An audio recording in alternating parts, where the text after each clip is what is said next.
Welcome to a new episode of our Egyptian Heritage Month series, where we're shining light on inspiring voices here in our community in Canada. I'm excited to welcome our very special guest, Menna. Hi, Hi, Menna. It's really nice having you here today. But it's my before we pleasure. get started with our interview, I'd love to hear a bit more about yourself and your key milestones here in Canada. Okay, my name is Minna. I've been in Canada for 13 years now, and I'm a journalist. I studied here my undergrad. I did my master's here, and then I worked at CBC and now CTV for the past 7 years. Yeah, that's pretty much it. Nice meeting you, Menna. Pleasure. What does being Egyptian Canadian mean to you, and what are your proudest moments as an Egyptian Canadian? Um, for the longest time, I used to have an identity crisis. I wasn't really an internal identity crisis. I didn't feel like I belonged here, and I didn't feel like I belonged enough in Egypt. And it used to frustrate me for a very, very long time until um, I remember it was probably 2021 or 2020 that I was bringing it over and over to my parents, and my dad finally told me that I should start feeling lucky that I get to have two homes instead of one. That really clicked with me, and ever since then, I felt that, oh, I'm actually very, very happy that I do have a different culture, a different background. And ever since then, I've been bringing it up to, like at my work and stuff, I would mention, like, I would make sure to mention what it's like being in an Egyptian household, what it's like going to Egypt in the summer, what it's like to have Egyptian weddings or Egyptian food and stuff like that. And since we're also on that note, last year, I was working on. I switched the show for 1 week, and my boss at that time, she was one of the first people that really brought it. Like, when you say something in words that it hits you so much. So being a journalist in the field, I work in TV. She told me that it's amazing coming from a different background, and that I should start embracing the fact that I'm not like everyone in the newsroom, that I'm one of the few people that have that identity. I think I'm, like, at the time I was the only Egyptian in that particular show, and ever since then it's felt like, oh, I'm so empowered. I have a different perspective than everyone else. I can bring a different type of story or something, or correct a story or something like that. So for me, it's been incredible in the past few years, and especially last year, the fact that I'm Egyptian Canadian. Yeah. It's definitely interesting hearing you talk about this. I know, especially within the younger generation, a lot of people have struggled with this internal identity crisis between the two cultures. But it's nice hearing that there is light at the end of the tunnel. Yes, Um, there is. you did mention food, so I have to ask you, what is your favorite Egyptian dish? I would go with macarona bechamel and ورق عنب. I cannot decide between the two. ورق عنب is vine leaves. Macarona bechamel is just like sorry, it's pasta with white sauce. It's the most amazing. I crave it so often, and very, very occasionally I go for a kushari. But my main two is the macarona bechamel and ورق عنب. Definitely Love very them. delicious choices. Incredible. Yeah. Speaking of celebrations and knowing that July is the Egyptian Heritage Month here in Canada, what does the Egyptian Heritage Month mean to you, and how do you think it affects the inclusivity and diversity here in Canada? I love it. When I heard, like, I didn't know of it for quite a while, and when I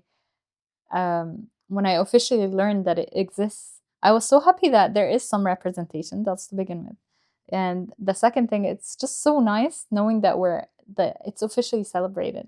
We're getting to celebrate our culture and showcase it to Canada in very different ways. I know there is arts and crafts. I think in the program there is Mm-hmm. food celebration, food tasting. I love bringing. Especially recently, I've fallen in love with bringing our culture to people in Canada, and this one, it makes it very official. So I'm very proud that we're doing this, and I want to join it. I want to be part of, showcasing that Egyptian culture to others. Yeah, We're definitely proud to be celebrating this month as well with our wider community. absolutely. How do you think we can continue promoting the Egyptian heritage and culture here?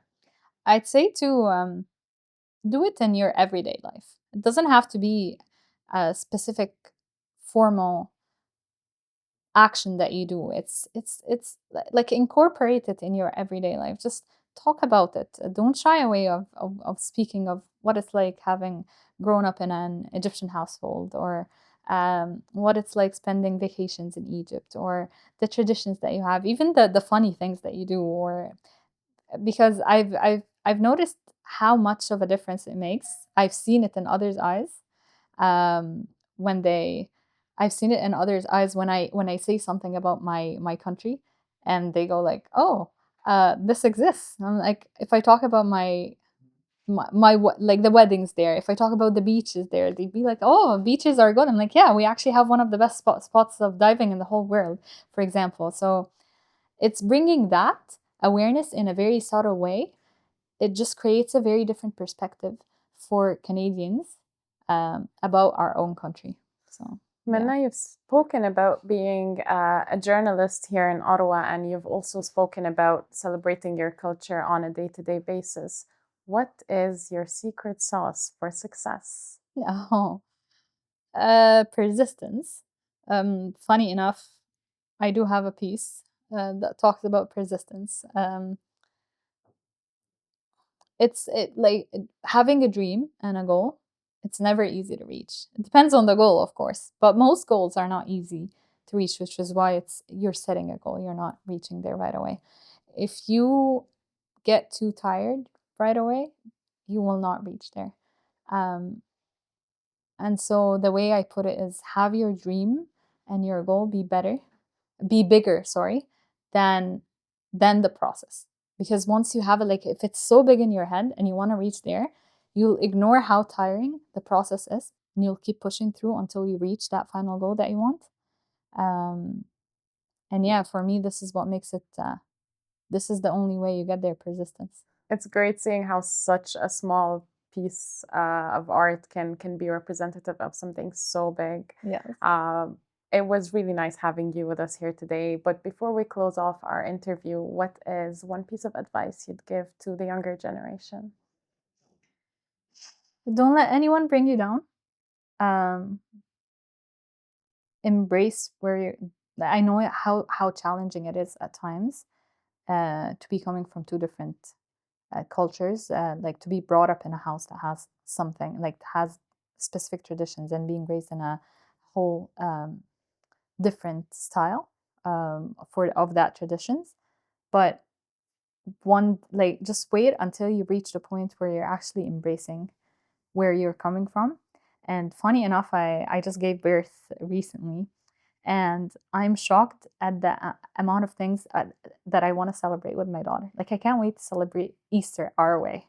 I can't wait to celebrate Eid our way, you know. And I would have never thought a couple of years ago that I would turn into my parent in that thing. So just wait until you embrace those things, and you will fall in love and feel so proud that you're bringing a different perspective all the time. You're not just born here, you come from a different culture. So that's one advice. The other advice is, and it's something I applied and I'm so grateful that I did, is when you set a goal, don't ever let it go. Like once you work too hard to get there, you will get there. It just takes time. Mm-hmm. And talk to the right people. If someone is negative, just ignore them and go to the other one and the next one and the next one until you build up a whole bunch of good support, and then start achieving what you're hoping to do. That's how it ended there. Menna, it was really nice having you join us here today. My Thank pleasure. you for joining this series. Thank you, everyone, for joining us in celebrating the Egyptian Heritage Month through this series once more. We're excited to see you with a new episode. See you soon.